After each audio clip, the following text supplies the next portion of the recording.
Şah Haydar, Derviş Mahmud Hayrani'nin oğludur. Nazimiye'de çobandır. Hayvanlarına özenle bakar. Doğayı sever ve doğa onu sever. Dağlar, rüzgar ve ağaçlar onunla bütünleşir. Keçilerini Dersim'in güzel yaylalarında otlatır ve onlara Munzur'un berrak suyundan içirir.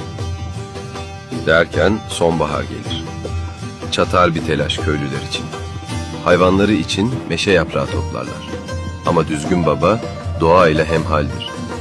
Rüzgarın sesiyle yaprakların hışırtısı arasında işten uzak, telaştan uzak, sakin bir şekilde, sanki kış hiç gelmeyecekmiş gibi, imanıyla, inancıyla doğaya ve hayvanlarına güvenle bağlanır.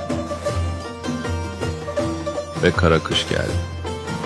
Kapladı her yeri bembeyaz karlar. Tek bir yaprak bile yoktu keçiler için. Nazimiye'de kar altında tek bir meşe yaprağı bile yokken. Ama düzgün babanın keçileri nasıl böyle tok ve besli olabiliyordu? Herkesin merakı buydu. Gizliden, sessizce takip ettiler düzgün babayı. Elleriyle doğaya dokunurken, keçilerini otlatırken, Munzur'un berrak suyundan içirirken, dağlar, rüzgar ve ağaçlar onunla bütünleşmişti. İşten ve telaştan uzak, doğayla hemhal bir yaşam sürüyordu.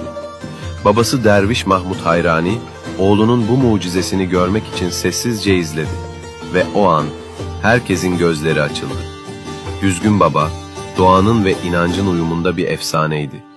Kışın en sert yüzünde bile keçileri bereketle besliyor, yaşamın mucizesini gösteriyordu. Keçilerden biri hapşırdı. Düzgün baba o anda bir hisse kapıldı. Keçiye dönerek dedi ki, sanki Haydar Kureyş gelmiş gibi ne hapşırırsın? Arkasına döndü. Gerçekten babasının sessizce gerisin geri gittiğini görünce söylediklerinin ağırlığı altında kahroldu. Büyük bir zatı yöresel adıyla çağırmanın utancını kaldıramadı. Ve düzgün baba utanç ve mahcubiyetle dağlara vurdu. O andan itibaren hem kendi hem dağların sessizliği ona hem saygı hem de efsanevi bir ağırlık kazandırdı. Belli bir müddet dağlardan inmedi düzgün baba.